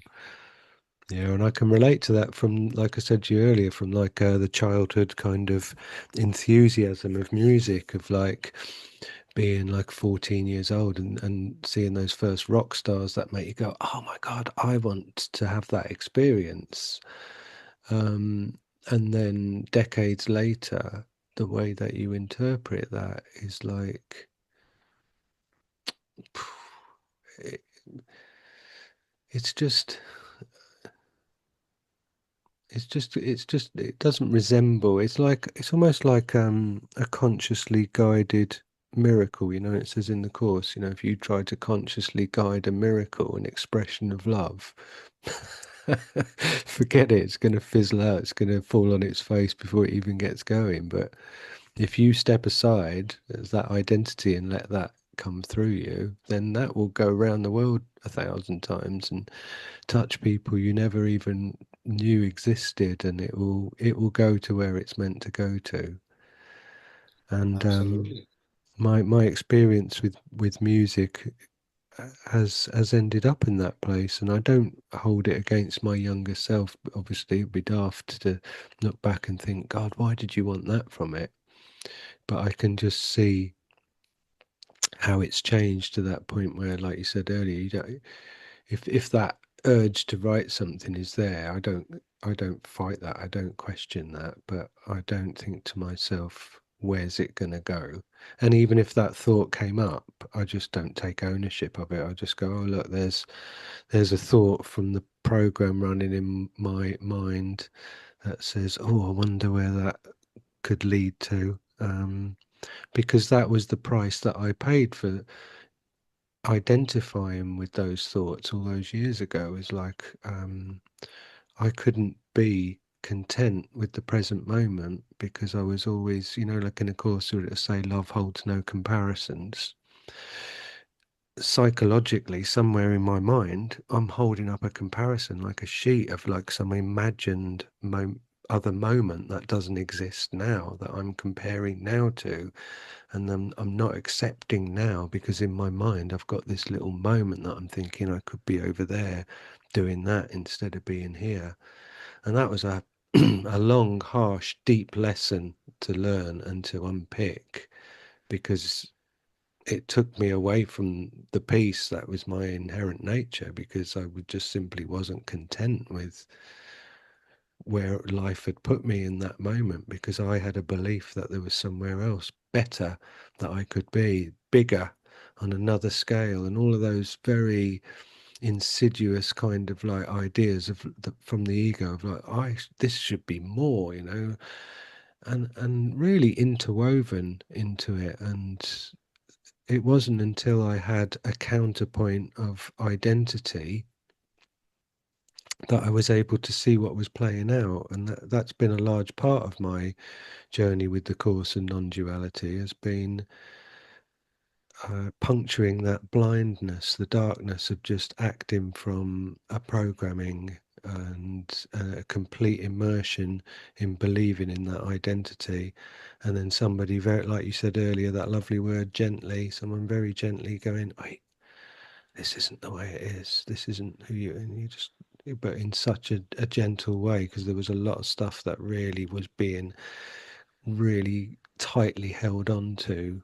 And as you said about fantasies and stuff, these infatuations gather such momentum that they develop a life of their own. And our minds are so incredibly powerful that, these things progress to become very, very detailed. So when you do have a fantasy about a reality that isn't where you are at the moment, they're very rarely non-specific and non-detailed. You see all of what you're after because you've added pieces to that picture time and time and time again. And then in doing so, the truth of the fact that this is pulling you away from now, and you, the secret of salvation, that you're doing it to yourself because you want that identity to continue. If you're prepared to strip all of these details down to the core, it's like you want that to continue. And as I said to you earlier, it's like I'm going to go to India next month. And part of the reason is because as that thought came up in my head, me knowing my dream character for years ago, I'm not going to India. What are you on about? Bang, bang, bang, go away to then like, oh, to then start to look at it and interestingly, running concurrently with that observation is the thing about Aranachula, where people say, you think you're going to Tiruvannamalai, to the place, to Ramana Maharshi's ashram, to see this setup, but really it's the mountain that's calling you. And the mountain in their tradition is the physical manifestation of Shiva. And, initially, like, I ain't going over there to see a mountain. What are you on about? There's a mountain calling me. And then again, that starts to build to the point where you go, I understand that now. Yeah, there's a mountain. Yeah, that's a physical manifestation that's drawing me there. Because it was uncomfortable, I'm now allowing it to gently work its way in. And then during that process, what does the ego do? The ego's going, oh, you could die. You could die in India. And then I heard myself go, great. Yeah, yeah. And then it's like, hold on a minute, you're supposed to be really scared. That's the worst thing. You could die. Didn't I need to say it again louder? You could die in India. Yeah, great. Could do, couldn't I? Yeah, just you're going with the flow of life, the music of life, and the thought of Yeah. going to India shows up, and we strip all expectations Mm, because maybe you have to make a let's say the flight goes from London to, just an idea, from London to Paris, makes a connection, and then in Paris goes to India, and you find yourself making the connection in Paris, and in Paris you may meet a particular person that somehow there's have to be whatever the case may be, and in the end you go to India and you find out that the reason why you were supposed to go to India so you can meet that person, and that's it. I see. I'll tell you a story. Brilliant. I was I was flying from the United States, from California to Spain, back to Spain, and I have to go to the flight that I had was U.S. through Switzerland, Switzerland to Spain. Okay, Wow. and so I flew into Switzerland, and when I go to Switzerland, they look at my passport, Mm. and the European, they call it the Schengen whatever circle or something. Oh, yeah, yeah, yeah. Exactly. You are allowed to be 90 days Mm, within a period of 180 days, something along mm, those lines. So you have mm. to 90 days, and then you have to leave for another 90 days and come back, whatever. Well, in Madrid, they don't seem to check most of the things. And if you have a US passport, they don't seem to bother much. They just kind of back then, whatever. So anyhow, I get to Switzerland and they're very strict. They really look at and they saw my passport and said, when you got out, when you come in, interestingly enough, I was within, but only for 2 days. 2 more days, I would be completely, they would have to pretty much send me out. Wow. So anyhow, so I see that they're checking the passport and everything. And I was like, just watching the journey unfold. If I lose my connection, I lose my connection. If I don't, just watching the whole thing. So then they call one of the immigration people and they take me to another place and they check into the computer. And I was just kind of joking, with the guy, just basically saying, "Oh, really? Oh, that. Oh, I didn't know that. Thank you so much. I appreciate it." So I kind of being, very friendly and understanding, not concerned, and never imagine it just being there, right? So finally, when I get to the plane, to the hangar, because of all this delay, I lost my connection. And I go to the counter, and the lady in the counter, she was trying to be very accommodating, and she was so concerned, and I was not concerned at all. She just being there, just kind of being, whatever, supportive and being. And finally, she said, "Well, I don't know if we can get you into the next flight, which goes to Madrid, but maybe the next one will be tomorrow." And I just didn't know what to do. But bottom line, she was able to get me into that flight. So I Mm. get into that flight. I get to Madrid. When I get to Madrid, Spain, now I have to find a hotel where to stay because I was going to stay before. I don't know exactly what are the details on it, but the bottom line is that I go to Madrid. There's a man start walking towards me in the anger about 2 in the morning or something, give or take 1 in the morning. I don't know. And he says, "Sir, I need to take the bus from here to Barcelona or whatever the case may be." I don't know. The bottom line is that I felt in my heart that, again, there's a lot of people who kind of really, they know how to put on a show and tell you whatever they want. But this man, he says, nobody wants to help me and everything. I try to ask, like I was asking help in the airport, not, just trying to get information and nobody, people were kind of, he like, it feels like he was being dismissed. Mm. And I said, okay, if you want to go to the bus station or something, I told him where the bus station was and everything. And then, I happened to have some money that I was able to, he said, I just need $40 to get the bus fare. Nobody tell me. I gave the $40 to the bus fare and everything. And the thought that came through me, this is the ego making a story. No big deal. This is all ego here, but I'll tell you how I felt. Mm. The way I said, you know what? I had to miss that flight so that Mm. I could meet this man, Mm. so that finally can go there. Mm. You know, whether it's true or not is irrelevant. But what I'm saying is that maybe we don't see, if you don't just drop all Mm. the expectations, everything Mm. is unfolding as it's supposed to. And what life sometimes does, it shows you your biggest fears on purpose, Mm. so you can see that was no big deal. Oh yeah, I can tell you another story. please, yeah. When I was coming to Spain to give my talks, I usually would walk out of here with a good at least 10,000 euros or something like that, or $10,000 easily, because I would do my talks and everything. And before everything, I would walk out with that amount. Mm. But there's a fear of, through the airport, they see me with that amount of money. I am not a resident. I don't live here. Will they take it away? Will they allow me to, I don't have a contract. All these kinds of thoughts would come up, right? Well, one day life says, I'm going to help you out with that. So what happened is that I'm going through the Madrid airport.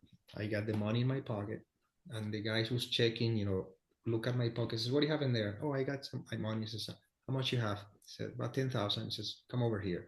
See my heart going boom, boom, boom, right? Not Mm. because I was going to be arrested or anything, but the fear of, oh, my body is take it away. But in that moment, I'm breathing and I says, God, the money's not mine, it's yours. You do whatever you want to do with it. I surrender it completely. You know what? That's just the way Mm. it is. So I go to the two security guards come up, were talking to me. So one was not too friendly, but the other was more approachable. So I was just kind of being open, talking to them, very relaxed. I just, in my head, I imagine the money's going to be gone. Yeah, That's it. I'm not going to yeah. be getting sure of it. So the security guard says, okay, how much you have? He takes my passport. He takes the money. and he goes down to aduana, whatever they call it, right? Then he calls me back. He goes down there. They counted the money. I just said, "You're fine because although you have over $10,000 in US dollars, when you convert it to euros, you have less than $10,000, meaning that you can take the money with you without any problem." And that law changed that year. So I was like, okay. So, and then the security guard very kindly walked with me to the airport, to the hangar to make sure that I didn't miss my flight. Mm, And I was beautiful. so afraid of that, all these Mm, fears and concern. And life sometimes says, you know mm, what? I'm going to help you with that. And I can tell mm, you stories about that. So eventually, but in the end, it all comes down to the same thing. There's no hierarchy of illusions. mm, Just don't make the dream more than what it is. Drop all mm, expectations, drop everything, just simply be. And then mm, when you finally come to this realization, this being that you are, which is right now, take everything away, take everything. It doesn't matter. There's nothing that I would want to substitute for the beingness in which I rest. You know? And to me, I always said, I'm never interested in what the Course in Miracles says. I am interested in what the Course in Miracles promises. And if the Course in Miracles promises inner peace, that's what I want. I'm not amazing. interested in the theory. Yeah, I can tell you the theory, I can talk about it, I can sit on a cloud. I'm not interested in that. I want what the Course promised. And what Jesus says to me from the beginning of the Course, you know, if you're willing to renounce, to be Mm, the guardian of your thought system and offer it to me, I will correctly, very gently, and lead you back to God. I stay with that. God, my mind is to you. You decide what you want to do with this instrument. mm, I'm just simply flowing, like Kenneth said in the letter, mm, just flow with the music of life. And right mm, now, the music of life has me here speaking with you, and that's all mm. there is. That's all I know. And probably it seems as though when we're done, I'm gonna make myself some chicken and pasta. I have it ready because I'm getting hungry, but that's okay. This is it, you know. Excellent. Oh, I've had such a lovely time talking. And yeah, I mean, my experience has been the fears that have lurked in the deepest shadows are the ones that needed to be looked at the most, because they were hiding Yeah, in the shadows, and the depth, my perception of the depth of those shadows enabled them to have the space to seem to be real for longer until I looked at it all. Um, and just to add for people, when I did have this process of looking at the thought of going outside my comfort zone to the other side of the planet, and I'm going on my own as well, which is another essential aspect of it, because the lesson from the workbook, which has always spoken to me so powerfully out of all of them, my particular one is God goes with me wherever I go. yeah, And that's part of the correction of undoing conditioning from experience that goes back to maybe being like 5 years old. So I understand, I totally see in my own language why that lesson's important and why this experience is important. But in my meditation as well, there was a thought that come up that says this won't be without challenges, which I didn't interpret that as like an egotistical thing. I interpreted it as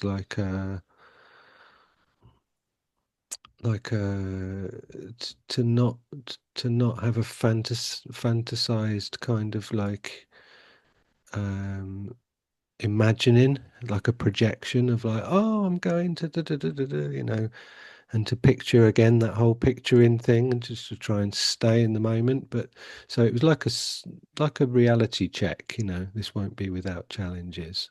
And I think there's a transfer value to that with each day, each you know, experience. yeah. Something, I wouldn't even bother with the thought that it's not going to be without challenges. I just let it be. Like, I don't know. I have no clue. these are just thoughts that's trying to get protagonism. I don't Sure. know. First of all, you don't even know if you're going to be in India until you're in India. That's right. Yeah. You know.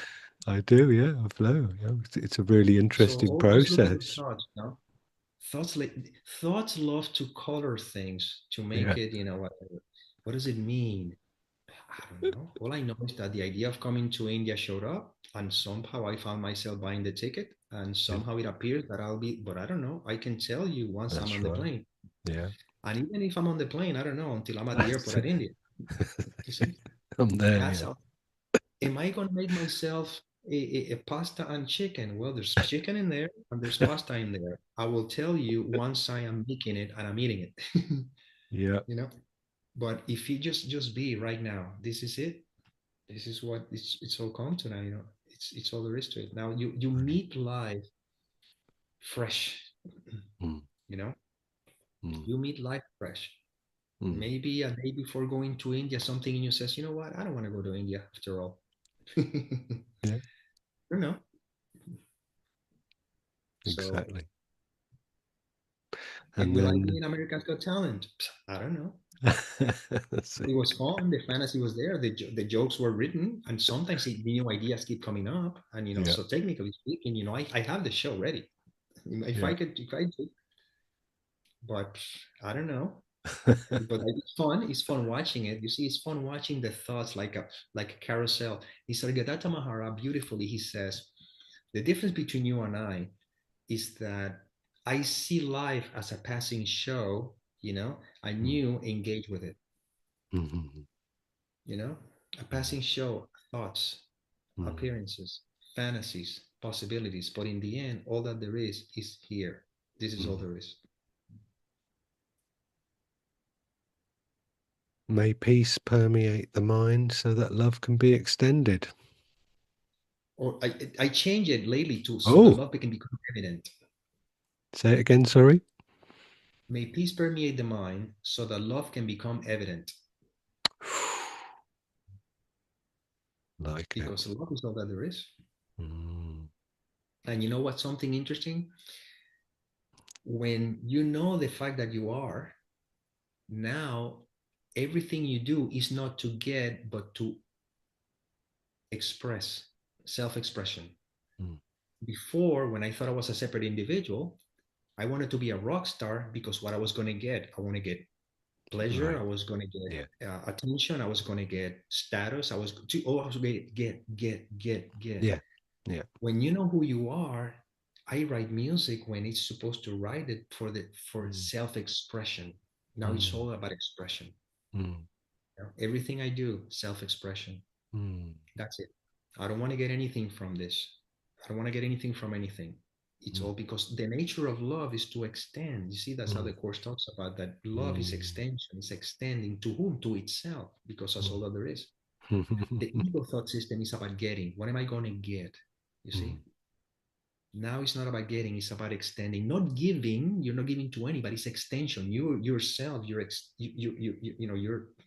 expanding. What again, this is the limitation of language because totality cannot expand, totality is. But that's it. You write a song for the fun of it. I mm, wrote again 3 songs that they're still there. I just still haven't mixed them because I haven't feel the energy to do so. Well, maybe mm. when I mix them, I'll share them with you. Please. Yeah. I'd love that. Wow. Wow. Those imaginary 2 years of waiting to chat were definitely worth it. Absolutely. I hope And I by the wasn't way, the one with the watch on. Who had the watch on out of you and me? yeah, and one thing, I have an affinity with London. Okay. I love London, especially in wintertime too, because when Mm, they turn Christmas into something magical. I love yeah. the I love also the summertime is beautiful, Mm, but I there's a feeling I don't know, this artist is not from London. I think he's from Scotland or something. mm. Jerry Rafferty. Oh, You yeah. know, but Sure. that song, what is it called? Not right down the line. The other one, it's Baker Street. Mm, I don't know. I get a feeling, I don't know. It's like as if I was, somehow in the larger scheme of things, part of So when I went to London, I saw Baker Street as well and mm, all that stuff. I don't know. It's mm, good. It's a feel. It's a feel that I cannot mm, explain. mm. So I used to think that it was so easy. yeah, Beautiful and the song lyric. something brings memories. It brings a lot of. It's funny, Mm, It's I don't know. All sorts of stuff's being evoked by Mr. Rafferty, and I think the Foo Fighters do a really good version of that song as well. I haven't heard that one. I'll check it out. Yeah, they've rocked it up a bit, if I can possible. imagine. Of course. Very, very grateful. I love you dearly, and yeah, Oh, thank you. your book was a beautiful recommendation from my lovely friend who asked me I guess it must have been around July 2024. Why haven't you had Nick Arandes on your podcast? And I'm like, who? And he's like, this guy's like, he's my pretty much my favorite teacher, and this friend of mine doesn't resonate with many teachers. Hmm. And I'm like, okay, I need to investigate. And then me being me, I can be quite obsessive. So it's just like dive in. And I'm the sort of guy who will, if I find a new song that I like, Yeah. I'll listen to it 10 times on the bounce and I'll just put it on again and I'll put it on again. And I know there was some of your talks from London in maybe 2017, which I probably just put on about 5 or 6 times the same talks because it was just like strengthening the message of it, you know. And the book, I just devoured that book. He just like completely and utterly just assimilated that without any effort. That was just like absorbed. And the end of the search videos that you've been sharing, I think we're up to 331 of those now.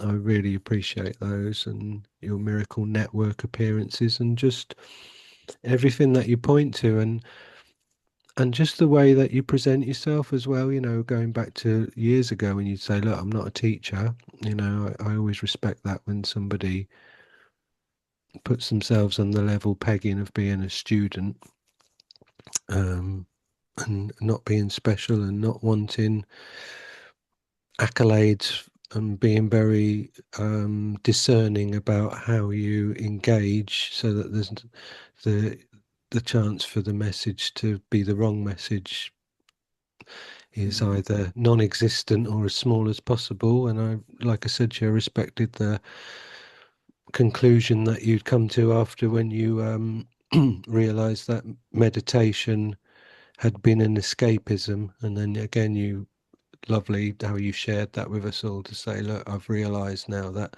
I I was going using that experience to go away from reality, and now I've worked that out and I use it to connect with reality more. Um, so yeah, to then say, right, I'm not up for talking about all of this at the moment. It's not where I'm at. Totally respected that and appreciated that. And then what was my gift? Out of the blue on a day when I didn't expect it, an email from you saying, hey, do you still want to have a chat? And Yeah. yeah, brilliant. Thank you so much. My pleasure. Thank you for the invitation. Anyway, that's I had a great time here speaking and sharing with you. I felt that it's very comfortable. I feel Mm, very wonderful. Yeah, that's exactly what I would like to hear.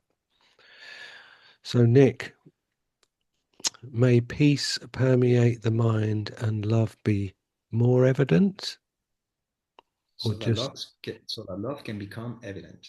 the love can become evident? Excellent. Be well. Thank you. Thank you.